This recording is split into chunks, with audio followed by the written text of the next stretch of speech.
இன்றைக்கு விஞ்ஞான உலகத்திலே இந்த ஹார்ட்வேர் இயங்க வேண்டுமானால் சாஃப்ட்வேர் ஒன்று தேவைப்படுகிறது. இந்த உடல் உறுப்புகளுக்கான இந்த ஹார்ட்வேருக்கான சாஃப்ட்வேராக அல்லாஹ் ரப்பல் ஆலமீன் சாஃப்டான உள்ளத்தை படைத்திருக்கிறார்.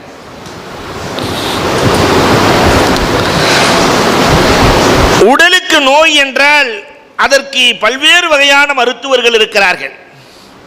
முதலில் ஒரு காலம் இருந்தது, நோயும் குறைவாக இருந்தது, மருத்துவரும் குறைவாக இருந்தார்கள். நாக்கை நீட்டச் சொல்லுவார்கள், கண்ணை பார்ப்பார்கள், கையை பிடிப்பார்கள், நோயை கண்டுபிடித்து சொல்லுவார்கள். இன்றைக்கு இது எல்லாம் கேட்டுவிட்டு டாக்டர் என்ன செய்யுதுன்னு கேட்கிறார். கண்ணை பார்க்கிறாரு, காதை பார்க்கிறாரு, கையை பார்க்கிறாரு, எல்லாம் பார்த்துட்டு இப்போ உங்களுக்கு என்ன செய்யுதுன்னு கேட்கிறார். தனித்தனி துறைகள் இன்றைக்கு உருவாகி இருக்கிறது. காலத்திற்கு ஏற்றவாறு நோய்களின் பெருக்கம், அதற்கான மருத்துவ முறைகள், சிகிச்சை முறைகள், இந்த உடலை சரி செய்கிற மென்பொருள். இந்த உள்ளம் நோய்வாய்ப்பட்டால் அதை சரி செய்வதற்கான மருத்துவர்கள் யார் இருக்கிறார்கள் என்றால் சேகுமார்களை தவிர உலகத்தில் அதை சரி செய்கிற மருத்துவர்கள் இல்லை. இந்த உள்ளம் எப்படிப்பட்டது என்பதை குறித்து இமாம் கஸ்ஸாலி நிறைய பேசுகிறார்கள். உள்ளம் என்பது அவர்கள் சொல்லுகிற நிறைய உதாரணங்கள். உள்ளம் என்பது கரிசல் மண்ணை போல, அந்த மண்ணில என்ன போட்டாலும் விளையும். விளைச்சல் மண்ணில என்ன போட்டாலும் விளையும். இந்த உள்ளத்திற்குள்ளே எதை போட்டாலும் உழைக்கும். ஒரு விவசாயி இடத்திலே நிலம் இருக்கிறது, அற்புதமான நிலம் இருக்கிறது. அந்த நிலத்திலே முள்ளை போடுவானா, முள்ளின் விதையை போடுவானா, பலனில்லாத பொருளை போடுவானா? ஆனால் இந்த உள்ளம் என்ற விவசாயத்தில் இன்றைக்கு சமூகம் எதை போடுவது என்று தெரியாமல் உள்ளம் நிறைய கசடுகளை போட்டு வளர்க்கிறது. ஈகோ என்ற மரம் இன்றைக்கு வளர்ந்து நிற்கிறது. நான் என்னை விட்ட யாருமே இல்லை என்ற ஈகோ ஒரு பக்கம் வளர்ந்து நிற்கிறது. பொறாமை ஒரு பக்கம் தீப்பிடித்து எரிகிறது. ஜங்ஷன்லேயே ஒருத்தர் கடை வச்சார். அவர் பக்கத்திலேயே மாமனார் கடைக்கு பக்கத்திலே மருமையன் கடை வைக்கிறார். ஏங்க மாமனார் கடைக்கு பக்கத்திலேயே நீங்க வைக்கிறீங்க? மாமனாரை நார கிழிக்காம விட மாட்டேங்கிறார் இல்லையா? அப்ப இங்கே பொறாமை தீ கொழுந்து விட்டு எரிகிறது. இந்த நிலத்துக்குள்ளே என்ன போடுவது, எதை களை எடுப்பது? இதற்கு ஒரு விவசாயி வேண்டாமா? அந்த விவசாயி தான் சேகுமார்கள். ஒவ்வொருவரின் உள்ளமும் ஒவ்வொரு தன்மையை கொண்டது. எந்த உள்ளத்தில் எதை போட வேண்டும் என்று பார்த்து பார்த்து விவசாயம் செய்வதற்கு சேகு தேவை. அந்த விவசாயம் தான் இங்கே நடக்கிறது. உள்ளத்தை பற்றி இன்னொரு இடத்திலே சொல்லுகிற போது இமாம் கஸ்ஸாலி இப்படி சொல்லுகிறார்கள். உள்ளம் என்பது வண்டி போன்றது என்கிறார்கள். அது ஓடிக்கொண்டே இருக்கும். வண்டி இருந்தா ஓடணுமா இல்லையா? ஆனால் அந்த வண்டி ஓட வேண்டுமானால் ஓட்டுநர் தேவை. பயிற்சி இல்லாத ஓட்டுநர் ஓட்டினால், நான் உள்ளத்தை ஓட்டுகிற ஓட்டுநர்கள் பயிற்சி இல்லாமல் ஒரு ஓட்டுநர் வண்டியில் ஏறி அமர்ந்தால் 10 நிமிஷத்தில் வண்டி பெரிய ஒர்க் ஷாப்ல இருக்கும், அவர் பெரிய ஹாஸ்பிட்டல்ல இருப்பார். 10 நிமிஷம் கூட தேவையில்லை இல்லையா? பிரேக் பிடிக்கிறது போல கிளச் அமுத்தினார்னா தானும் செத்து 4 பேரை சாகடிக்காம விட மாட்டார். உள்ளமும் இப்படித்தான். எங்க பிரேக் போடணும், எங்க ஆக்சிலேட்டர் கொடுக்கணும், எப்படி இந்த உள்ளத்தை சரியாக கொண்டு செல்வது என்ற கலையை கற்று பயிற்சி எடுத்து பயிற்சி கொடுக்கிற ஆசான்கள் சேகுமார்கள்.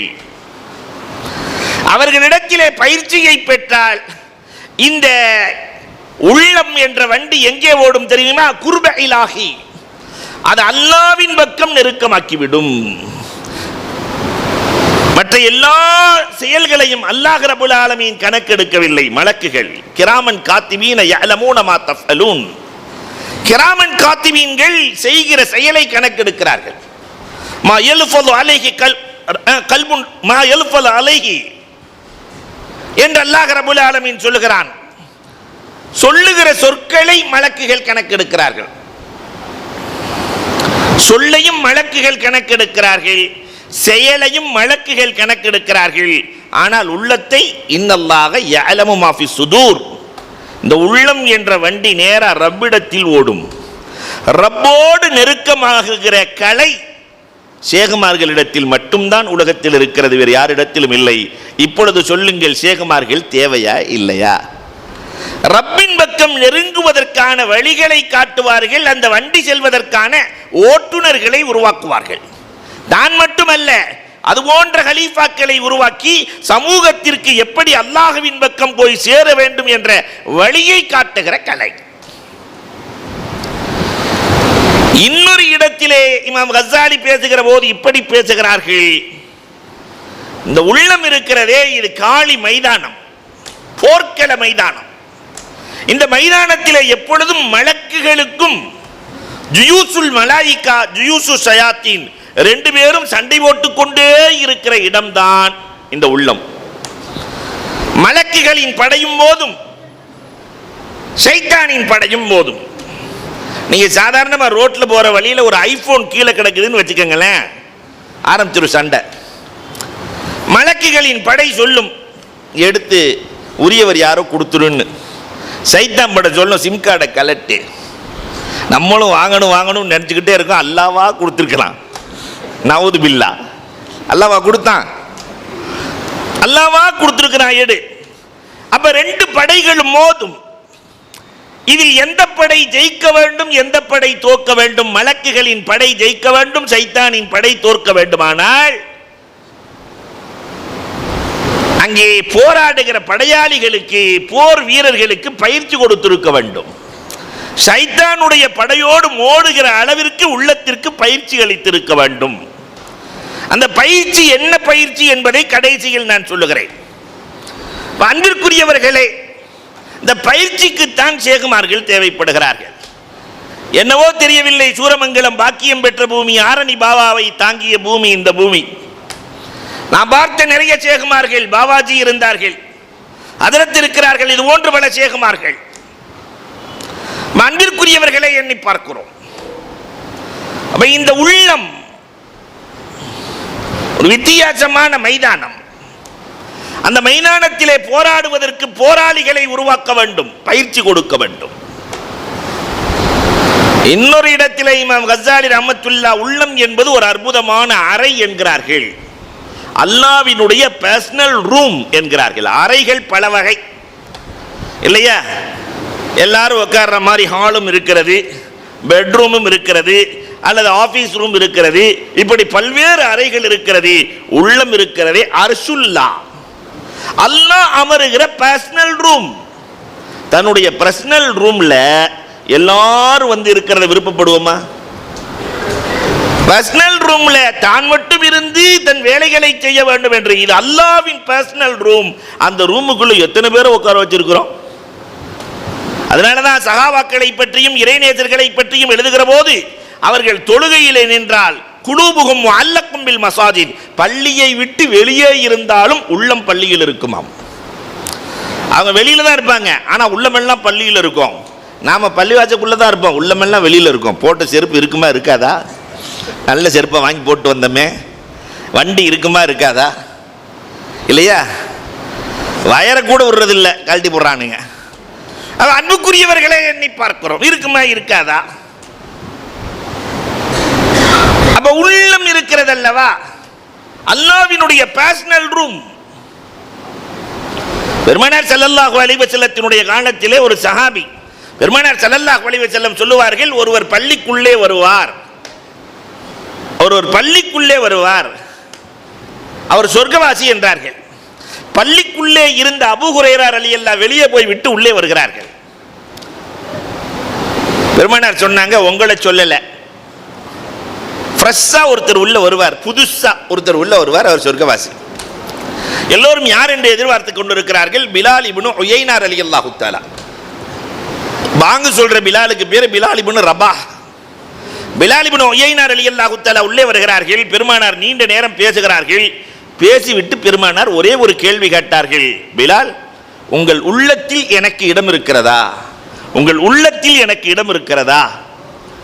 அல்லாஹு அக்பர். அவர் சொன்னார், அல்லாஹ் வல்லாஹி யா ரசூலல்லாஹ், இறைவன் மீது ஆணையாக என் உள்ளத்தில் உங்களுக்கு இடம் இல்லை. காரணம், என் உள்ளம் முழுக்க நீங்கள் அல்லாஹுவை நிரப்பியதால், அந்த பர்சனல் ரூமுக்குள்ள அல்லாஹ் இருப்பதால் உங்களை வைக்க இடமில்லை. அந்த குத்துபும் மின சஹாபி, நீதான் என் தோழர்களில் குத்துபி என்றார்கள் பெருமானார் ஸல்லல்லாஹு அலைஹி வஸல்லம். இந்த உள்ளத்தில் அல்லாஹுவை வைத்துவிட்டு மற்றதையெல்லாம் வெளியாக்குகிற அந்த முறை கற்றுக் கொடுக்கிற இடம் எங்கே? உலகத்தில் எந்த காலேஜ்லையாவது, எஸ்ஆர்எம் காலேஜில் கற்றுக் கொடுக்கப்படுமா? சோனா காலேஜில்? அன்பிற்குரியவர்களை, சேகுமார்களை தவிர, கான்காக்களை தவிர அல்லாஹுவை வைக்கிற வழிகள் கற்றுக் கொடுக்கப்படுகிற இடம் உலகத்தில் எதுவும் இல்லை. இன்னொரு இடத்திலே பேசுகிற போது இப்படி பேசுகிறார்கள், இந்த உள்ளம் எப்படிப்பட்டது தெரியுமா? அது ஒரு மெஷின். நம்ம பாஷையில சொல்றதா அந்த வாஷிங் மிஷின். உள்ளுக்குள்ள எதை போடுறோமோ அதை சுத்தப்படுத்தும். அழுக்குகளை சுத்தப்படுத்துகிற இடம் அதுவே அழுக்கானால். சில அழுக்குகள் இருக்கிறது, நம்ம அழுக்கிலேயே சில அழுக்கு இருக்கிறது, தண்ணியை ஊத்தினாவே ஓடிடும். சில பொருட்கள் இருக்கிறது, கொஞ்சம் சோப்பு போடணும். சால்னாங்கள் நான் போயிடுச்சுன்னு சொன்னாக்கா அந்த இல்லையா, கொஞ்சம் சோப்பு போட்டு தேய்க்கணும். ஆனால் ஆடையிலே பெயிண்ட் பட்டு விட்டால் சோப்பு போட்டாலும் போகாது, டின்னர் அடிக்க வேண்டும், டின்னர் போடணும். இப்படித்தான் உள்ளத்தில் சில அழுக்குகள் லேசான முறையிலே சென்றுவிடும், சில அழுக்குகள் செல்லவே செல்லாது. இந்த உள்ளத்தின் அழுக்குகளை போக்குவதற்கு, தூய்மைப்படுத்துவதற்கு என்ன செய்வது?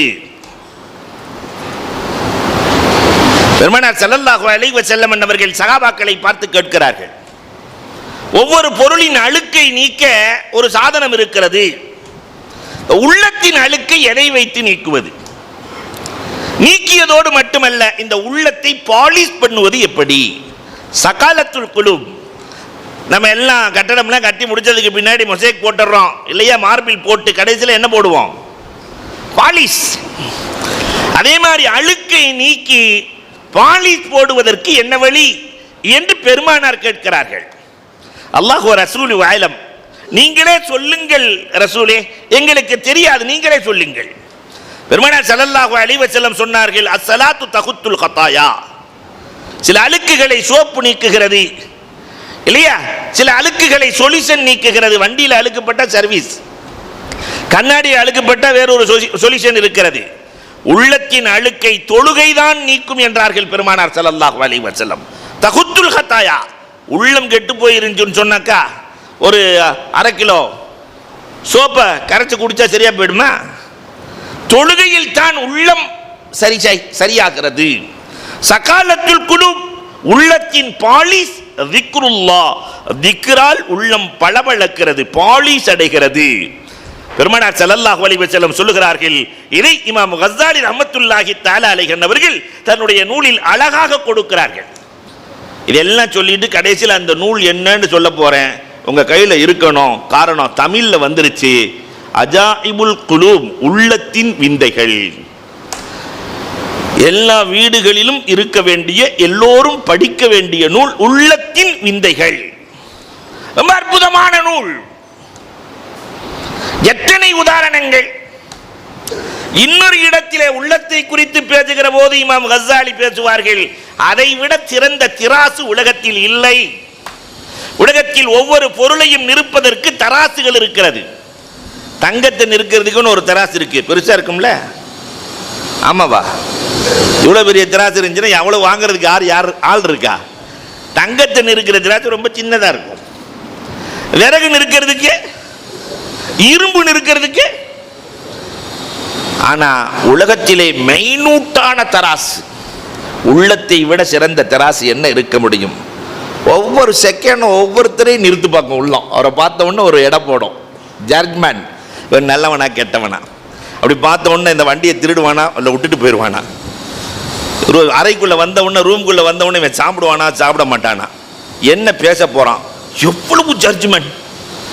இந்த திராசை போல ஒரு நீதிபதி ஒரு ஜட்ஜ்மெண்ட் பண்ணுகிற அற்புத திராசு உள்ளத்தை விட சிறந்தது உலகத்தில் என்ன இருக்க முடியும் என்று கேட்கிறார்கள். எது சரி எது தவறு என்று சரியாக போடுகிற திராசைத்தான் பெருமானார் சகாபாக்களாக உருவாக்கினார்கள். அபூ குர்ஸஃபா பெருமானார் ஸல்லல்லாஹு அலைஹி வஸல்லம் அந்த திராசு எப்படி இருந்துச்சுன்னு சொன்னாக்கா, கண்ணாடியை போன்று இருந்தது. முன்னால் உள்ளவர்களினுடைய உள்ளத்தில் என்ன இருக்கிறது என்பதை உணர்ந்து சொல்லுவார்கள் பெருமானார். உள்ள சரியானால் அல்லஃப பைன குலூபிஹிம் ஃபஸ்பஹ்தும் பிநிஅமத்திஹி இஹ்வானா. அல்லாஹு அக்பர். பெருமானார் ஸல்லல்லாஹு அலைஹி வஸல்லம் நிறுத்த விதம். அபூ குர்ஸஃபா வர்றாரு, வீட்டில இருந்து வரும்போதே நியத் பண்ணிட்டு வர்றாரு, நாயகத்திட்ட போகணும், ஒரு பெரிய பேப்பர் எடுக்கணும், எது நல்லது எது கெட்டதுன்னு கேட்கணும். ரசூலுல்லாஹ் நல்லது சொல்லுவாங்க, ஃபுல்லா எழுதணும். எது கெட்டதுன்னு சொல்லுவாங்க, அது ஃபுல்லா எழுதணும். எல்லாம் ஒரு லிஸ்ட் போட்டு வர்றார். ரசூலுல்லாஹ்ட்ட வந்து உட்கார்ந்த உடனே, ஸலாம் அலைக்கும் யா ரசூலல்லாஹ். பெருமானார், அலைக்கும் ஸலாம் யா அபா குர்ஸஃபா, நீ என்ன நினைத்து வந்தாய் என்பதை நான் சொல்லட்டுமா நீ சொல்கிறாயா? உள்ளத்துக்குள்ள இருக்கிறத நான் சொல்லட்டுமா நீ சொல்கிறாயா? ரசூலை, என் உள்ளத்தில் என்ன நினைத்து வந்தேன் என்று சொல்வீர்களா? சொல்லுகிறேன் அபூ குர்ஸஃபா. எது ஹைர் எது ஷர் என்று கேட்பதற்கு தானே வந்தாய்? அந்த சாதிக் அந்தல் மஸ்தூக் யா ரசூலல்லாஹ். நினைத்து வந்ததை அப்படியே சொல்லுகிறீர்கள் நாயகமே. உங்களை விட சிறந்த உண்மையாளரை கண்டதே இல்லை ரசூலே. இப்படி ஒரு ஆசானை என் வாழ்நாளில் முன்னும் பார்த்ததில்லை பின்னும் பார்த்ததில்லை. சிறந்த ஆசானே, எது நல்லது எது கெட்டது? பெருமானார் ரொம்ப ஷார்ட்டா சொன்னாங்க, எதை செய்கிற போது உன் உள்ளத்தில் சந்தோஷம் ஏற்படுகிறதோ அது நல்லது, எதை செய்கிற போது உன் உள்ளத்தில் பதட்டமும் கலக்கமும் திடுக்கமும் ஏற்படுகிறதோ அது கெட்டது, விட்டுவிடு என்று 2 வரிகளில் பெருமானார் முடிக்கிறார்கள். நல்லது கெட்டதை தீர்மானிக்கிறார்கள். உள்ளத்திற்குள் என்ன இருக்கிறது என்பதை கூட உணர்கிற ஆற்றல் இந்த திராசுக்கு உண்டு. இது ரசூலுக்கு மட்டுமல்ல, தன் தோழர்களுக்கும் தந்தார்கள். பெருமானார் ஸல்லல்லாஹு அலைஹி வஸல்லம் உமரே ஃபாரூக் ரலியல்லாஹுவினுடைய ஆட்சி காலம். உமர் ரலியல்லாஹுவின் ஆட்சி காலத்தில் அலி ரலியல்லாஹு தஆலா ஒரு கனவு காணுகிறார்கள். கனவுதான், கனவு. பெருமானார் தொலை வைக்கிறார்கள். கனவுல தொலை வைத்து விட்டு ஒரு இடத்திலே பெருமானார் வந்து படுக்கிறார்கள். கனவு. ஒரு பெண்மணி புர்காவோடு வருகிறார்கள். பெருமானாருக்கு தட்டு நிறைய பேரித்தம்பளம் தருகிறார்கள். கனவு. பெருமானார் ஒரு பேரித்தம்பளத்தை எடுத்து சாப்பிட்டார்கள். ஒன்றை அலி ரலியல்லாஹுவுக்கு கொடுத்தார்கள், மற்றதை தொலை வந்தவர்களுக்கு கொடுங்கள் என்றார்கள். இதெல்லாம் எதில் நடக்குது? கனவில் நடக்கிறது. திடீரென்று விழித்து பார்க்கிறார்கள் அலி ரலியல்லாஹு தஆலா. பேரித்தம்பளம் சாப்பிட்ட ருசி நினைவில் தெரிகிறது, நாக்கில் இருக்கு. ராத்திரி பேரிச்சம்பளமே சாப்பிடலையே, ஆனால் ருசி தெரிகிறதே. இதற்கு இடையிலே ஃபஜ்ருக்கு பாங்கு சொல்லப்படுகிறது. யாரின் ஆட்சி காலம்? உமர் ரலியல்லாஹுவின் ஆட்சி காலம். உமர் ரலியல்லாஹு தஆலா தொழுக வைக்கிறார்கள். பெருமானார் எங்கு படுத்தார்களோ அங்கு வந்து படுக்கிறார்கள். கனவுல பார்த்த மாதிரி இங்கே நடக்குது. படுத்து முடிச்சோன்னு ஒரு பெண்மணி வந்தார்கள். நிஜத்திலேயே தட்டு நிறைய பேரித்தம்பளம் கொண்டு வந்தார்கள். உமர் ரலியல்லாஹு ஒரு பேரித்தம்பளத்தை எடுத்து சாப்பிட்டார்கள். ஒரு பேரித்தம்பளத்தை அலி ரலியல்லாஹுவுக்கு கொடுத்தார்கள். தொலை வந்தவர்களுக்கு பிரித்து கொடுங்கள் என்றார்கள். கனவுல பார்த்த மாதிரியே இருக்குதே மனசுக்குள்ள நினைக்கிறாங்க. சரி, உமர் ரலியல்லாஹுவை டெஸ்ட் பண்ணிடுவோம். நேராக உமர் ரலியல்லாஹுட்ட போய், இவ்வளோ பெரிய ஆளுக்கு ஒரு பேரிச்சம்பளம் தர்றீங்களே, ஒரு 3 நாள் தரலாம்ல? உமர் ரலியல்லாஹு சொன்னாங்க, இன்றைய கனவிலே பெருமானார் உங்களுக்கு 1 தந்தார்கள், அதனால் 1 தருகிறேன். அலி ரலியல்லாஹுவின் உள்ளத்தில் என்ன இருக்கிறது என்பதை கூட உணர்கிற ஆற்றல் இந்த உமர் ரலியல்லாஹுவின் உள்ளத்திற்கு இருந்ததே. இது எப்படி இருந்தது? பெருமானாரின் உருவாக்கம். இந்த உருவாக்கத்திற்கு ஒரு முஅல்லிம் வேண்டாமா? ஒரு முரப்பி வேண்டாமா? ஒரு ஷேக் வேண்டாமா? இல்லாமல் உருவாக்க முடியாது. கேட்டாங்க, இது எப்படி முடியும்? உங்களால சாத்தியம்? அறிவின் கடல் அலி ரலியல்லாஹு கேட்கிறாங்க. ஹாதா மின் ஃபதுலில் ஈமான், இது ஈமானின் அருள் என்றார்கள். பெருமானார் ஸல்லல்லாஹு அலைஹி வஸல்லமே சொன்னாங்களா இல்லையா? மனிதர்களின் உள்ளத்தில் அல்ல, உஹதுன் ஜபலுன் யுஹிப்புனா நுஹிப்புஹு. மலை பாறையின் உள்ளத்தில் என்ன இருக்கிறது என்பதை கூட உணர்ந்து சொன்னார்கள் என்றால் அந்த தெராசு எவ்வளவு சிறப்பான தெராசாக இருக்க முடியும்? the judgment தெராசு உஹதுன் ஜபலுன் யுஹிப்புனா நுஹிப்புஹு. உஹது நம்மை பிரியப்படுகிறது, நாம் உஹதை பிரியப்பட வேண்டும். அதனால தான் ரசூல் ஸல்லல்லாஹு அலைஹி வஸல்லம் இதுக்காகத்தான் சொன்னாங்க, யாராவது மதீனாவுக்கு போனா உஹதுக்கு போய் ஒரு புள்ளையாவது வாங்கிட்டு வாங்கன்னாங்க. ஒரு புள்ளையாவது, அங்கே விற்கப்படுகிற பொருட்களில் ஒரு புள்ளையாவது வாங்கி கொண்டு வாருங்கள். காரணம், நம்மை பிரியப்படுகிறது, நாம் அதை பிரியப்பட்டதற்கான அடையாளம் என்றார்கள் கண்மணி ரசூலுல்லாஹி ஸல்லல்லாஹு அலைஹி வஸல்லம். அல்லாஹு அக்பர். உஹதுக்கு செல்லுகிற பாக்கியத்தை அல்லாஹ் நசீபாக்குவானாக. அங்கு நிறைய வாங்கி வருகிற பாக்கியத்தையும் அல்லாஹ் நசீபாக்குவானாக. அப்ப இது ஒரு அற்புதமான தராசு. இன்னொரு இடத்துல இமாம் கஸாலி பேசும்போது இப்படியே பேசுகிறார், உறுப்புகளின் முதலாளி உள்ளம். உறுப்புகள் எல்லாம் தொழிலாளியா, உறுப்புகளின் முதலாளி ரயீஸ் உள்ளம். முதலாளி சொல்றதை தானே தொழிலாளி கேட்பாரு. இதை பெருமானார் அழகாக இப்படி சொல்லுகிறார்கள், உடலில் ஒரு உறுப்பு இருக்கிறது, அது சரியாக இருந்தால் எல்லாம் சரியாக இருக்கும், அது கெட்டு போனால் எல்லாம் கெட்டு போகும். என்ன தெரியுமா? அலா வஹியல் கல்ப், அதுதான் உள்ளம் என்றார்கள் கண்மணி ரசூலுல்லாஹி ஸல்லல்லாஹு அலைஹி வஸல்லம் அவர்கள். அப்ப இந்த முதலாளி எப்படி இருக்க வேண்டும் என்ற கலை இங்கு போதிக்கப்படுகிறது.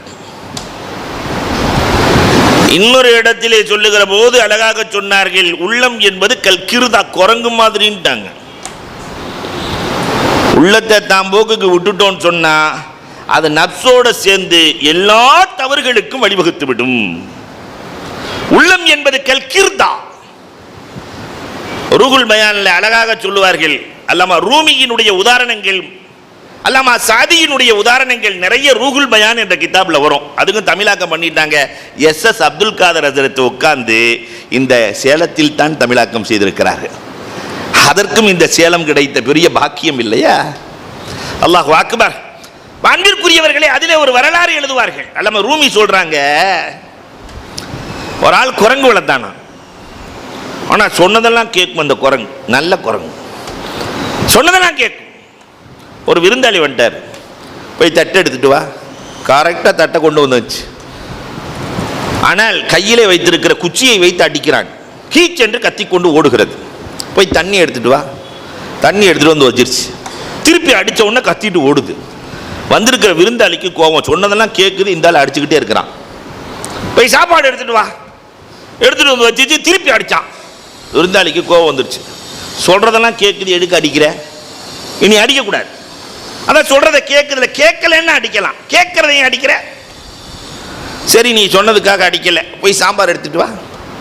சாம்பார் எடுத்துட்டு வந்து வச்சிச்சு. அடிக்கலை, வீட்டுக்காரன் அடிக்கலை. அடிக்கலைன்னு அப்படி பார்த்துட்டு அந்த சாம்பாரை தூக்கி விருந்தாளி தலையில கொட்டி விட்டு ஓடிடுச்சு.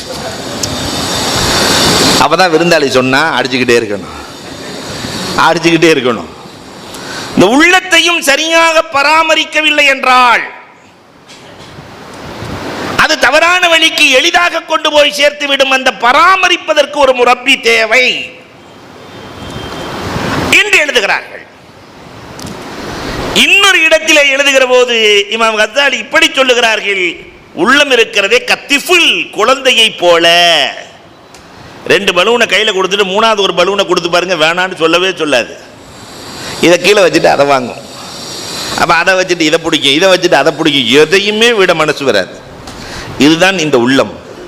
உள்ளத்துக்கு எல்லாம் வேணும். போதும் என்ற மனம் இந்த உள்ளத்திற்கு வர வேண்டுமானால், துன்யாவை பற்றி புரிய வைக்க வேண்டுமானால் அதற்கு ஒரு முரப்பி தேவை. இந்த உள்ளத்துக்கு புரிய வைப்பதற்கு ஒருவர் தேவை. துன்யா என்பது வித்தியாசமானது, உலகம் என்பது விசித்திரமானது. இந்த உலகத்தை புரிய வைப்பதற்காக வேண்டியே ஷேகுமார்கள் தேவைப்படுகிறார்கள். இன்னொரு இடத்துல சொல்லுகிற போது இமாம் கஸாலி இப்படியே சொல்லுகிறார்கள், உள்ளத்தை போன்ற சுவர் உலகத்தில் எதுவும் இல்லை என்கிறார்கள். சுவர் இருந்தால் அதிலே போஸ்டர் ஒட்டப்படும், சித்திரம் வரையப்படும். ஆனா இந்த உள்ளத்துல எத்தனை போஸ்டர் தெரியுமா? ஒரே சிந்தனையில் என்னைக்காவது இருந்திருக்கிறோமா? ஒரு மணி நேரம் இருக்க முடியுமா? கொஞ்ச நேரத்தில் அந்த போஸ்டர் மாறி மாறி மாறி மாறி ஒட்டப்பட்டு கொண்டே இருக்கும். உலகத்திலேயே அதிகமான போஸ்டர்கள் ஒட்டப்படுவது உள்ளத்தில் தான். வெளி சுவற்றில் எல்லாம் ஏதாவது ஒரு போஸ்டர் ஒட்டிட்டான்னா அது 10 நாள் இருக்கும், 5 நாள் இருக்கும். ஆனா இங்க எந்திரிச்சதுல இருந்து ராத்திரி தூங்குற வரைக்கும் எவ்வளவு போஸ்டர்கள் ஒட்டப்படுகிறது. நல்லதும் ஒட்டப்படுகிறது, கெட்டதும் ஒட்டப்படுகிறது, போஸ்டர்கள் வந்து கொண்டே இருக்கிறது. இதில் எது நல்லது? நல்லது மட்டும் உள்ளே ஒட்டப்பட வேண்டும், கெட்டது அகற்றப்பட வேண்டும் என்ற நிலை உருவாக வேண்டுமானால் நம்ம வீட்டுக்கு வெளியில இங்க விளம்பரங்கள் ஒட்டக்கூடாது அப்படின்னு எழுதி வைக்கிறதுக்கு ஒரு வீட்டுக்கார் வேணுமா இல்லையா? இல்லாட்டி எல்லாம் எழுதுவான். அதே மாதிரி இங்கு எது வர வேண்டும், எது வரக்கூடாது என்று சரி செய்வதற்கு ஒரு ஷேக் தேவைப்படுகிறார்கள். இத்தனை காரணங்களையும் சொல்லிவிட்டு இமாம் கஸாலி இந்த உள்ளங்களை பல்வேறு வகைகளாக பிரித்து காட்டுகிறார்கள். உள்ளம் பல்வேறு வகை என்று சொல்லிவிட்டு அதுல நிறைய சொல்லுகிறார்கள். நான் ஒரு 10 வகை உள்ளத்தை மட்டும் சொல்ல போகிறேன். கடிகாரத்தை பார்க்க தேவையில்லை, சரியான நேரத்தில் முடித்துக் கொள்ளுவேன். அன்பிற்குரியவர்களே, முதல் வகை உள்ளம் இருக்கிறதே, இந்த உள்ளம் ஃபஹியக்கல் ஹிஜாரா, மணலை பூமியை சரி செய்யவில்லை என்றால் அது இறுகி போய்விடும். குர்ஆனில் அல்லாஹ் சொல்லுகிறான், சரி செய்யவில்லை என்றால் பூமி சரியாக உழப்படவில்லை, அதிலே விதை போடப்படவில்லை, அதிலே நீர் பாய்ச்சப்படவில்லை என்று சொன்னால் அந்த பூமி என்னவாகிவிடும்? கல் ஹிஜாரா அஷத்து கஸ்வா, இறுகி போய்விடும். அதே மாதிரி தான் இந்த உள்ளமும் நிலத்தை போன்றது. அதை உழ வேண்டும், அதற்கு நீர் பாய்ச்ச வேண்டும், அதற்கு உரமிட வேண்டும், அதற்கு விதை போட வேண்டும், அதை உருவாக்க வேண்டும். இத்தனை வேலைகளும் இந்த உள்ளத்திற்கு தேவைப்படுகிறது என்று குர்ஆன் பேசுகிறது. அப்ப நாம நம்முடைய உள்ளத்தை சரி செஞ்சிருக்கிறோமா? இதுவரைக்கும் கொஞ்சம் யோசிச்சு பாருங்க. உள்ளத்தை உழுதிருக்கிறோமா? உள்ளத்திலே என்ன போட வேண்டும், எது போடக்கூடாது என்று நாம் யோசித்திருக்கிறோமா?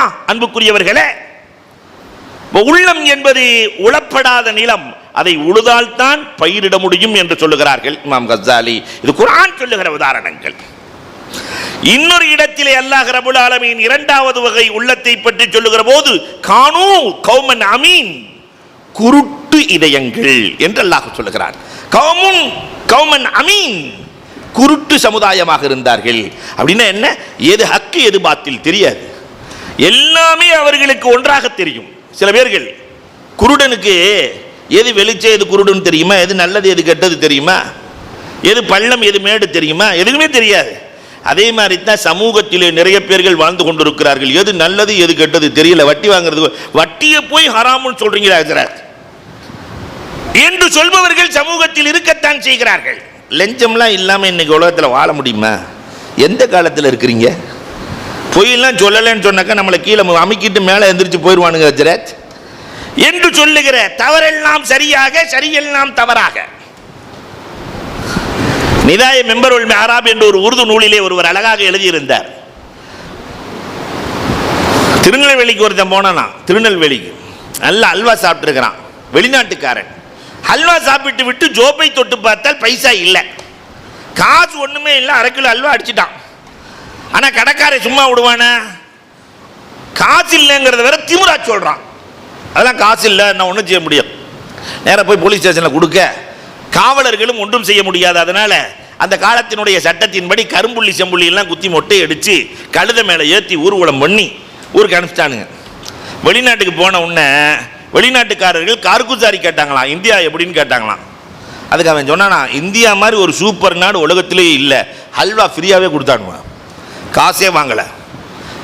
நான் காசு இல்லைன்னு தான் சொன்னேன், நானும் முடிவெட்டணும்னு நினச்சேன், மொட்டை ஃப்ரீயாகவே அடித்தான். நம்ம ஊரில் மாதிரிலாம் இல்லை, மொட்டை அடித்து அனுப்பலை, கரும்புள்ளி செம்புள்ளி கோலம் போட்டு தலையிலே கோலம் போட்டு அழகு பார்த்தவர்கள். நம்ம ஊர்லாம் சுட்டி காட்டுவதற்காக சிடு மனிதர்களை வைத்திருப்பார்கள், வேகமாக சுட்டி காட்டுவான். ஆனால் இந்தியர்கள் அப்படி அல்ல, சுட்டி காட்டுவதற்கு இதமானவர்கள், சுட்டி சிறுவர்கள் ஃப்ரீயாகவே கொடுத்தான். நம்ம ஊர்ல எல்லாம் சுற்றி பார்க்கறதுக்கு சொகுசு வாகனம், வேகமாக போகிற வாகனத்தை கொண்டு வந்து சீக்கிரம் காட்டிடுவான். மெதுவாக பார்க்கணுங்கிறதுக்காக கழுதையை கொண்டு வந்தான், அதுக்கும் ஃப்ரீ. எல்லா தப்பையும் சரியாக நினச்சிருக்கான். அப்போ தவறுகள் எல்லாம் சரியாக. இதை போன்றுதான் இன்றைக்கு சமூகத்திலும் நிறைய தவறுகளை நாம் சரி என்றே நினைத்து வாழ்ந்து கொண்டிருக்கிறோம். இதெல்லாம் இல்லாம சமூகத்தில் வாழ முடியாது என்கிற அளவிற்கு இவர்கள் யார்? கானு கௌமன் அமீன், குருட்டு சமூகம் என்று குர்ஆன் பேசுகிறது. நிறைய உள்ளங்கள் குருடாய் இருக்கிறது. அதற்கு வெளிச்சம் ஊட்ட வேண்டிய வேலை நடக்க வேண்டி இருக்கிறது. இன்னும் சில உள்ளங்கள் குலூபுகும் ஹதமல்லாஹு அலா குலூபிஹிம், பாவம் செய்து பாவம் செய்து பாவம் செய்து அல்லாஹ் அந்த உள்ளங்களை எல்லாம் இறுக வைத்து விட்டான், முத்திரையிட்டு விட்டான். முத்திரையிடப்பட்ட உள்ளங்கள் என்று குர்ஆன் சில உள்ளங்களை பேசுகிறது. என்ன சொன்னாலும் பாவத்தை விட்டு வெளியே வர மாட்டான், முத்திரையிடப்பட்டு விட்டது குர்ஆன் பேசுகிறது. சில உள்ளங்கள் இருக்கிறது அம்ரால், நோய் பிடித்த உள்ளங்கள்.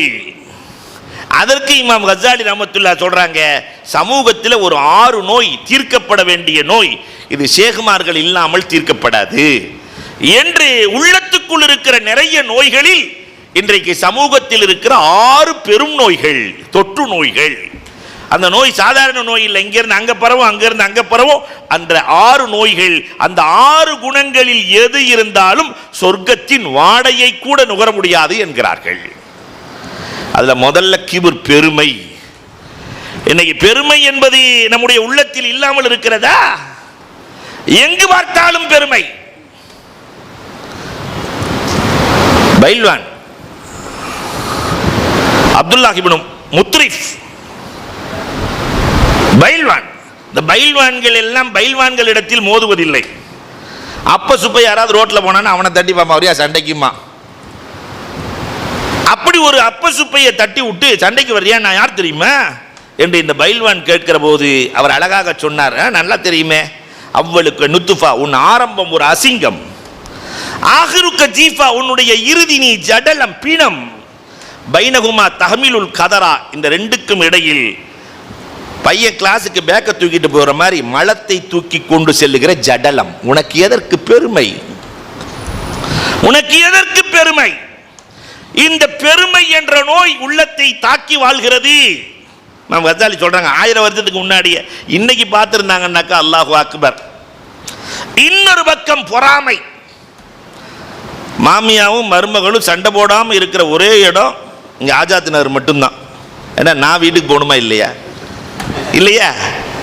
அப்ப இந்த பொறாமை தீ எங்கும் பற்றி கொண்டு இருக்கிறது. நஹ்னு கஸம்னா பைனகும் மஈஷா, வாழ்க்கையை நாம் பங்கு வைத்து கொடுத்திருக்கிறோம் என்று அல்லாஹ் பேசுகிறான்.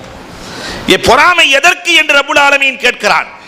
அப்துல் காதர் பாய் இப்படிதான் இருப்பாரு, அப்துல் ரஸாக் பாய் இப்படிதான் இருப்பாரு, அப்துல் ரஹ்மான் பாய் இப்படிதான் இருப்பாரு. அல்லாஹ் பங்கு வைத்ததில் எதற்கு பொறாமைப்படுகிறீர்கள் என்று அல்லாஹ் கேட்கிறான். ஆனால் பொறாமை இல்லாத இல்லங்கள் இல்லை, வீடுகள் இல்லை, சமூகம் இல்லை. இந்த நோயிலிருந்து எந்த மருந்தை கொண்டு இந்த நோயை சரி செய்வது?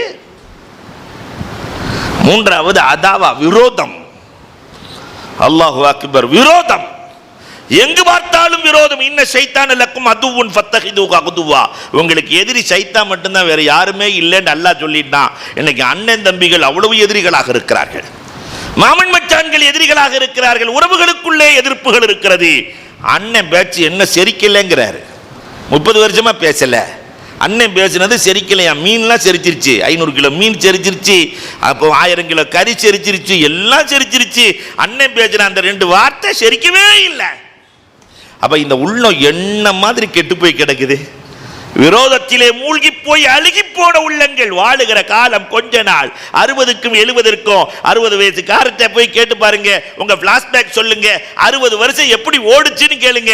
இப்படி கண்ணு சிமிட்டு முழிச்ச மாதிரி தெரியுது, 60 வருஷம் ஓடிருச்சு ஹஜ்ரத் சொல்றாங்களா இல்லையா?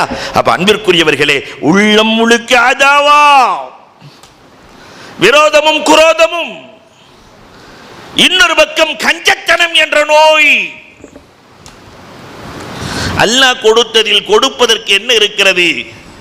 இமாம் கஸாலியே கேட்கிறாரு, கொடுக்கிற போது நினைக்கணுமா? கொடுக்கிற போது என்னதுன்னு நினைக்க கூடாது. கொடுத்தவன் கொடுக்க சொல்லுகிறான், கொடுக்கிறேன், நமக்கு என்ன இருக்கிறது?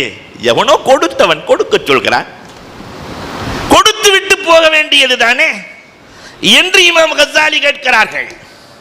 இந்த கஞ்சத்தனம் ரப்புக்கு பிடிக்காதது. இதையும் அல்லாம ரூமி அழகாக சொல்லுவார்கள். நான் இந்த மாணவர்களுக்கு சொல்லுவது போல இந்த ரூமி சொல்லுகிற உதாரணங்கள் ரொம்ப நல்லா இருக்கும். உயிரும் உடலும் பேசிக்கொண்டதாம். அப்ப இந்த உயிர் உடம்பை பார்த்து சொன்னச்சான், உன்னை நான் எத்தனை கிலோமீட்டர் தூக்கிட்டு போயிருக்கேன் தெரியுமா? உயிர் இல்லைன்னு சொன்னால் நம்ம ஊர்ல இருந்து வந்திருக்க முடியுமா? நான் இங்கே வந்து பேச முடியுமா? கொஞ்சம் யோசிச்சு பாருங்களேன். 60-70 வயசு வரைக்கும் எத்தனை கிலோமீட்டர் தூக்கிட்டு போயிருக்கோம் இந்த உயிர். அல்லாஹு அக்பர். அப்போ உயிர் எல்லாம் பேசிட்டு சொல்லிச்சான், உனக்கு அவ்வளவு குழந்தை வேணும்னாலும் நான் வேணும், வியாபாரம் வேணும்னாலும் நான் வேணும், உயிர் என்ற நான் வேணும், எல்லாத்துக்கும் நான் வேணும். இவ்வளவும் உனக்கு செஞ்சு கொடுத்ததுனால உடம்பே எனக்கு கூலி கொடுன்னு கேட்டுச்சான். உடம்பை பார்த்து உயிர் கேட்டது கூலி. அப்ப உடம்பு சொல்லுச்சான், உனக்கு என்ன கூலின்னுச்சான். நான் எதில் ஆனந்தம் அடைகிறேனோ அதுதான் எனது கூலி. இல்லையா? முதலாளி கூலியை கொடுக்கும்போது தொழிலாளி என்ன செய்வான்? 32 பல்லையும் காட்டுறானா இல்லையா? ஆனந்தம் அடைகிறான்.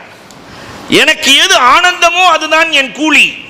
அப்ப உடம்பு உயிரை பார்த்து கேட்டுச்சான், எப்பொழுது நீ ஆனந்தம் அடைகிறாய் உயிரே என்று கேட்கிற போது, ஏழைக்கு கொடுக்கிற போது நான் அடைகிற ஆனந்தத்திற்கு அளவே இல்லை. அந்த ஏழையின் கையிலே, கஷ்டப்படுபவர்களின் கையிலே, நம்முடைய உறவுக்காரர்களில் ரொம்ப கஷ்டத்தோடு இருப்பவர்களின் கையிலே கொண்டு போய் கொடுக்கிற போது, ஃபீஸ் கட்ட வழி இல்லைன்னு இருப்பாங்க, ஒரு 5000 10,000 அதை கொண்டு போய் கொடுக்கிற போது அவர்கள் அடைகிற ஆனந்தம், அப்ப ரூஹுக்கு ஒரு சந்தோஷம் வரும். அதற்கு நிகர் உலகத்தில் எதுவுமே இல்லை. இல்லையா?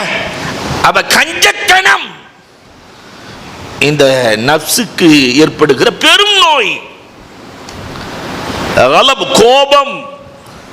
5வதாக சொல்லுகிறார்கள், கோபம். நப்சுக்கு சண்டை, சின்னதுக்கெல்லாம் கோபம், ஒண்ணுக்கு அறியாதுக்கெல்லாம் கோபம். இதனால் பல நாட்கள் பேசாமல் மனைவியோடு, கட்டிய மனைவியோடு பேசாத கணவன், கணவனோடு பேசாத மனைவி. எதனால? என்னக்கா? ஒரு சின்ன கோபம். இன்னொரு பக்கம் காமம். காமம் தலைவிரித்தாடுகிறது. இதெல்லாம் உள்ள நோய்கள். இந்த உள்ள நோய்களை சரி செய்வதற்கு மருத்துவர் வேணுமா வேணாமா? இன்னொரு இடத்திலே அல்லாஹ் ரப்பல் ஆலமீன் சொல்லுகிறான், 5வதாக, இந்த உள்ளம் இருக்கிறதே குலூபுல் லாஹியா, சில உள்ளங்கள் இருக்கிறது, இது கஃப்லத், பொடுபோக்கான உள்ளங்கள். அப்புறம் பார்த்துக்கலாம். இந்த கஃப்லத்திலேயே இருக்கும். காலையில் சுபுக்கு எந்திரிக்கும் போது கைத்தான் போடும், இன்னும் ஒரு 5 நிமிஷம் தூங்கிக்கலாம். அப்புறம் சில பேர் அலாரத்தை தலையிலே அடிக்கிற அல்ல இருக்கு, எழுப்பி விட்டியான்னு டமார்னு அடிப்பான். அவன் தான் அலாரமே வச்சிருப்பான். குலூபே லாஹியா, சில உள்ளங்கள் கஃப்லத். அதையும் அல்லாம ஹக்கானி எழுதி இருக்கிறார்கள். அன்னைக்கே எழுதிட்டாங்க அல்லாம ஹக்கானி. ஒரு ஆள் 25 வயசுல முரீது வாங்கலான்னு நினைச்சாராம். 25 வயசுல முரீது வாங்கலான்னு. அப்புறம் நப்சு சொல்லுச்சான், உள்ளம் சொல்லுச்சான், ஒரு கல்யாணத்தை பண்ணிட்டு வாங்கிடலாமே. கல்யாணம் பண்ணின உன்ன இந்த உள்ளம் சொல்லுச்சான், ஒரு குழந்தைய பெற்றுட்டு வாங்கிடலாமே. குழந்தைய பெற்ற உன்ன அவனை ஸ்கூலில் சேர்த்துட்டு வாங்கிடலாமே. ஸ்கூலில் சேர்த்தவொடனே ஒரு 5வது முடித்தவொடனே, பையன் 5வது முடித்தவொடனே போய் முரீது வாங்கிடலாம். 5வது முடித்தவொடனே 10th எவ்வளோ முக்கியம், அது முடித்தவொடனே முரீது வாங்கிடலாம். 10th முடித்தவொடனே +2 அவனுடைய லைஃபையே மாற்றி போடக்கூடியது, அது முடித்தவொடனே வாங்கிடலாம். +2 முடித்தவொடனே காலேஜ் என்ன ஒரு 3 வருஷம், அது முடித்தவொடனே வாங்கிடலாம். காலேஜ் முடிச்சிட்டான் பையன், அவனுக்கு ஒரு கல்யாணத்தை பண்ணிட்டு வாங்கிடலாம். பையனுக்கு கல்யாணமும் பண்ணியாச்சு, ஒரு கண்ணாசை, ஒரு பேரப்புள்ள, அதில் பேச்சு கூட வந்துடக்கூடாது, ஒரு பேரப்புள்ளையை பார்த்த உடனே நம்ம முரீது வாங்கிடலாம். பேரப்புள்ளையும் பிறந்தாச்சு, அதை ஸ்கூலில் சேர்த்த உடனே இப்படியே போயிட்டுருக்கு. 75 வயசு, 25ல் நினைச்சவருக்கு 75ல் ஞானம் பிறக்கிறது. நேராக சேகை பார்க்க வந்துட்டார். ஒரு சேகை பார்க்க வந்து, அந்த சேகிட்டே நான் முரீது வாங்கலான்னு நினச்சேன், அவர் மௌத்தா போயிட்டார். ஆனால் 75-50 வருஷம் கழிச்சு உங்கள்கிட்ட முரீது வாங்க வந்திருக்கிறேன், எனக்கு முரீது கொடுங்க. சேகுமார்கள் என்றைக்குமே இறைநேசர்கள், சேகுமார்கள் நேருக்கு நேர் பதில் சொல்வதில்லை. தாராளமாக முரீது தருகிறேன். உனக்கு முரீது தர வேண்டுமானால் கடற்கரைக்கு வர வேண்டும், அங்கே வச்சு தான் முரீது தருவேன். நேராக கடற்கரை கூட்டு போயிட்டாரு, உட்கார வச்சுட்டாரு. 5 மணி நேரம் ஆச்சு, 6 மணி நேரம் ஆச்சு, முரீது தரல. உடனே சேகை கூப்பிட்டு, டென்ஷனில் 75 வயசில் எப்படி இருக்கும், முரீது தர்றேன்னு வர வச்சுட்டு இன்னும் முரீது தராமல் கடலையே பார்த்துட்டு உட்கார வைக்க சொல்கிறீங்களே, முரீது எப்போ தருவீங்க? இல்லை, இந்த கடல் அலையெல்லாம் ஓஞ்சதுக்கு பின்னாடி தர்றேன். இந்த அலையெல்லாம் எப்போ முடியுது? ஏன்னா என்ன அலைகள் எல்லாம் ஓஞ்சு கபருக்கு போகிற நேரத்தில் முரீது வாங்க வந்திருக்கிறேன். என்ன அலைகள் எல்லாம் ஓய்ந்ததற்கு பிறகு இந்த உள்ளங்கள் இருக்கிறதே குலூபே லாஹியா, ஆறாவது ஒரு உள்ளம் இருக்கிறது, குலூபே ஆசிமா. அது என்ன செய்யும் தெரியுமா? யக்துமு ஷஹாதத்துல் ஹக், உண்மை சாட்சியங்களை எல்லாம் மறைத்து விடும். உண்மை தெரியும் ஆனா மறைச்சிரும். பெருமானார் ஸல்லல்லாஹு அலைஹி வஸல்லம் சத்தியவான் என்று யாருக்கு தெரியாது? பெருமானாரை நெருங்கக்கூடாது, போகக்கூடாது, பேசக்கூடாது என்றெல்லாம் சொன்ன அபூ ஜஹில், அபூ லஹப், இவர்கள் எல்லாம், அபூ சுஃபியான், 3 பேர்களும் போகக்கூடாதுன்னு பேசிட்டு இரவு நேரத்தில் பெருமானார் ஓதினால் ஒவ்வொருத்தரும் ஒரு மூலையில் ஒட்டு கேட்பானா, ஒட்டு கேட்பார்கள். கடைசியில் திரும்பி வர்றான்னு பார்த்தா 3 பேர் சந்திச்சுக்கிட்டு நம்ம தான் சொல்லி இருக்கிறோம் யாரும் போகக்கூடாது, நம்மளே வந்துட்டோமே. அடுத்த நாளும் பெருமானாரினுடைய அந்த குரல் இழுத்தது வந்தார்கள். ஆனால் சமூகத்திற்கு அவர்களால் சொல்ல முடிந்ததா? ஹக்கு என்ன என்று தெரியும். சில உள்ளங்களுக்கு தெரியும், தெரிந்தும் மறைக்கும். இப்படியும் சில உள்ளங்கள் இருக்கிறது, ஆசிமா. 7வது ஒரு வகை உள்ளத்தை பற்றி குர்ஆன் பேசுகிறது. அங்கிருக்குரியவர்களே, இந்த உள்ளங்கள் இருக்கிறதே, ராஃபத், ரஹ்மத் இல்லாத உள்ளங்கள், கஸ்வா, பாறையை போன்ற இறுகிய உள்ளங்கள், இதுவும் இருக்கத்தான் செய்கிறது. 8வது ஒரு வகை உள்ளம் இருக்கிறது, குலூபே அக்லஃப், பூட்டு போடப்பட்ட உள்ளம். நீங்க என்ன சொன்னாலும் கேட்க மாட்டான். அந்த உள்ளத்தில் ஏற்கனவே மூடி வச்சுக்குவான். அவர் எவ்வளவு நல்லது சொன்னாலும் கேட்கக்கூடிய அந்த உணர்வும் இருக்காது, உள்ளமும் இருக்காது. 9வது ஒரு வகை உள்ளம் இருக்கிறது, குலூபே முரீப், சந்தேக உள்ளங்கள். சில பேருக்கு உள்ளத்தில் எப்பயுமே சந்தேகம் இருந்துகிட்டே இருக்கும். பெருமானார் ஸல்லல்லாஹு அலைஹி வஸல்லம் அவர்கள் இரவு நேரத்தில் வீட்டை விட்டு வெளியே போகிறார்கள். ஆயிஷா ரலியல்லாஹு சந்தேகம் வந்துருச்சு. நம்ம வீட்டில் இருக்கும்போது, நம்ம இரவில் இருக்கும்போது ரசூலுல்லாஹ் எந்திரிச்சு எங்கேயோ போகிறாங்களேன்னு. ரசூலுல்லாஹ் கபர்ஸ்தானுக்கு போயிட்டு இருக்காங்க. ரசூலுக்கு முன்னால் பார்க்கிற, எப்படி பார்க்க முடியுமோ அதை போல பின்னாலும் பார்க்கிற உணர்வு இருக்கிறது. ரசூலுல்லாஹ் முன்னாடி பார்க்கிற மாதிரியே பின்னாடியும் ரசூலுல்லாஹ் பார்ப்பாங்க. அப்போ பார்த்துட்டாங்க ஆயிஷா ரலியல்லாஹு வர்றதை, ஒன்றுமே பேசலை. ரசூல் ஸல்லல்லாஹு அலைஹி வஸல்லம் ஜியாரத் பண்ணாங்க. ஆயிஷா ரலியல்லாஹு தெரியாமல் போய் வீட்டில் இருந்துக்கிட்டாங்க. ரசூலுக்கு தெரியாது என்று நினைத்தார்கள். பெருமானார் வீட்டுக்கு வந்தவுடனே, ஆயிஷா எனக்கு பின்னால் வந்தாயே, என்ன காரணம் ஆயிஷா? பெருமானார்ட்ட பொய் சொல்ல முடியாது. ரசூலே, என் உள்ளத்திலே உங்களை குறித்த சந்தேகம் வந்தது ரசூலே. பெருமானார் நெஞ்சில் அடித்து, அல்லாஹும்ம இத்ஹப் அன்ஹ ஷக், ஆயிஷாவின் உள்ளத்திலிருந்து ரப்பே சந்தேகத்தை அகற்றிவிடும். இன்னைக்கு நிறைய ஆண்களின் உள்ளத்திலும் சந்தேகம், பெண்களின் உள்ளத்திலும் சந்தேகம்.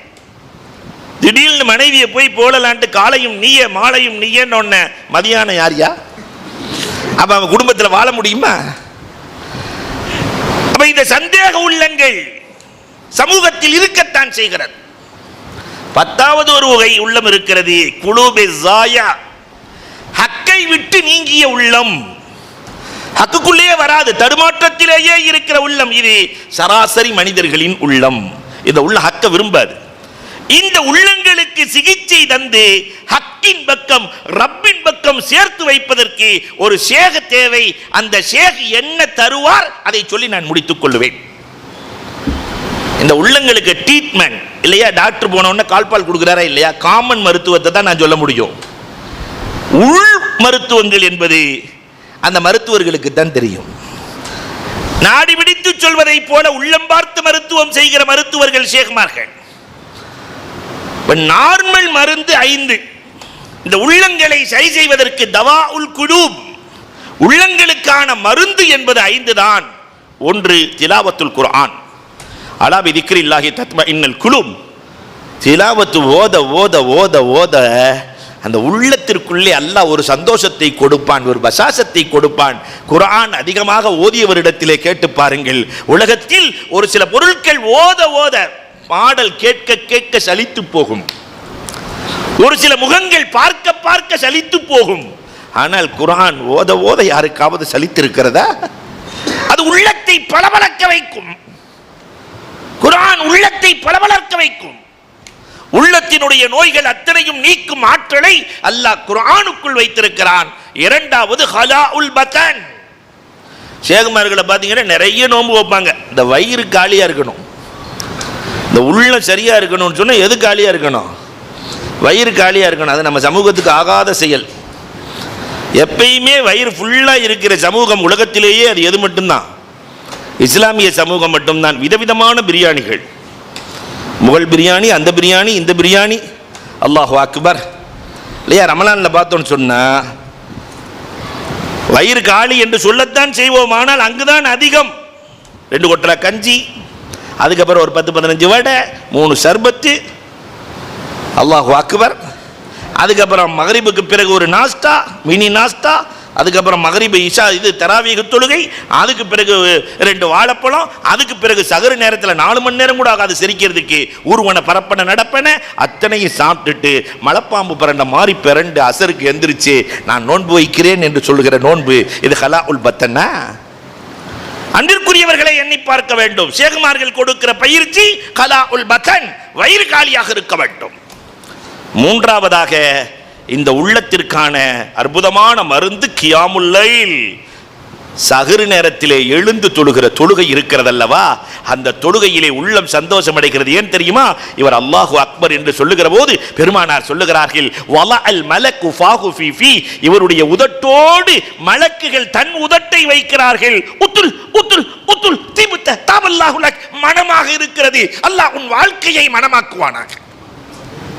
மலக்குகள் உதட்டோடு உதடு வைத்து துஆ செய்கிறார்கள், மனமாக இருக்கிறது, வாழ்க்கையை மனமாக்குவானாக. அப்ப இங்க வந்த உடனே ஷேகுமார்கள் சொல்லி தர்ற பாடம் தஹஜ்ஜத் தொழுங்க. தஹஜ்ஜத் தொழுகிறதுனால மலக்குகளின் துஆ கிடைக்கிறது, உள்ளம் சுத்தம் பெறுகிறது. நாலாவதாக விக்ர், அல்லாஹு அக்பர், சகாலத்துல் குலூப், உள்ளத்தை பளபளக்க வைப்பது. வீட்டில் பாத்திரத்தை தேய்க்கிற மாதிரி உள்ளத்தை தேய்ச்சி தேய்ச்சி தேய்ச்சி தேய்ச்சி சுத்தம் பண்ணுகிற ஆற்றல் எதற்கு இருக்கிறது? திக்ரில் நிறைய இருக்கு. ஜஹரி இருக்கிறது, திக்ரே ஹஃபி இருக்கிறது, திக்ரே சிர்ரி இருக்கிறது, நிறைய திக்ர்கள் இருக்கிறது. இந்த அதுகார்கள். அஞ்சாவதாக சுஹபத்து சாலிஹீன், நல்லோர்களின் தொடர்பு. நல்லோர்களின் தொடர்பு, நம்ம யாரோடு சேர்ந்து இருக்கிறோமோ அந்த தன்மை தானா வந்துடும் இல்லையா? யாரோடு சேர்ந்து இருந்தாலும் அது தானாக வந்துவிடும். ஒட்டிக்கொள்ளுகிற பழக்கம் இருக்கிறது. ஒரு கொடையாளியோடு சேர்ந்தாக்க அந்த கொடைத்தன்மை ஒட்டிக்கொள்ளும். ஒரு வரலாறை சொல்லி நான் முடிப்பேன். திருச்சியில் ஜமால் முகமது கல்லூரியினுடைய இல்லையா ஓனர் ஹான்மி அண்ணா, ஆனால் ஜமால் முகமது சென்னைக்காரு. அவர் திருச்சிக்கு வந்துட்டு புதுக்கோட்டை செல்லுகிற போது இடையிலே ட்ரெயினுக்காக வேண்டி தண்டவாளம் போடப்பட்டிருக்கிறது, பக்கத்தில் ஸ்கூலு. கடுமையான தாகம். ஒரு அம்மா வெள்ளரி பிஞ்சு விற்றுக்கிட்டு இருக்கு. வாங்கி சாப்பிட்டவர் சில்லறை இல்லை 100 ரூபா கொடுத்தாரு. அன்னைக்கு 4 அணா 8 அணா இருந்தாலே வெள்ளரிக்காய் கிடைச்சிரும். அதை வாங்கிட்டு 100 ரூபா கொடுத்த உடனே அந்த அம்மா, ஐயா சில்லறை இல்லையா என்று சொல்ல, அம்மா வேணாம் நீ வச்சுக்க, உனக்கு அன்பளிப்பு. அந்த அம்மா என்ன செஞ்சு கூடையில் இருக்கிற எல்லா வெள்ளரிக்காயும் தூக்கி எல்லாத்துக்கும் அன்பளிப்பு செய்து, பசங்களுக்கெல்லாம் ஸ்கூல் பசங்களுக்கெல்லாம் அன்பளிப்பு செய்து. புருஷன் மாடை ஓட்டிட்டு வர்றாரு. ஏன் எல்லாத்துக்கும் அன்பளிப்பு கொடுத்துட்டு இருக்கிற? இல்லை ஒரு 100 ரூபா கொடுத்துட்டாரு. அவர் கொடுத்தா என்ன, நீ எல்லாத்துக்கும் வித்துற வேண்டியதானே? என்னமோ தெரியல, அவர் கொடுத்த உடனே என் மனசு கொடுக்க சொல்லிருச்சு. இது பற்றிக்கொள்ளும். யாரோடு சேர்ந்திருக்கிறோமோ அந்த தன்மை, இதான் சொஹபத். அப்ப நல்லோர்களின் சொஹபத் உள்ளத்தை நல்லதாக மாற்றும். இதுவெல்லாம் கிடைப்பதற்குத்தான் ஷேகுமார்கள். அப்ப ஷேகுமார்களினுடைய தேவை இன்றைக்கு சமூகத்தில் அதிகம் இருக்கிறது. அல்லாஹ் ரப்புல் ஆலமீன் நல்ல ஷேகுமார்களை உருவாக்கி கொடுத்திருக்கிறான். அவர்களின் கரம் பிடித்து இந்த உலகத்திலும் மறு உலகத்திலும் வெற்றி பெறுகிற பாக்கியத்தை அல்லாஹ் ரப்புல் ஆலமீன் நம் அனைவருக்கும் நல்குவானாக. வாஹிரு தஅவானா அல்ஹம்துலில்லாஹி ரப்பில் ஆலமீன்.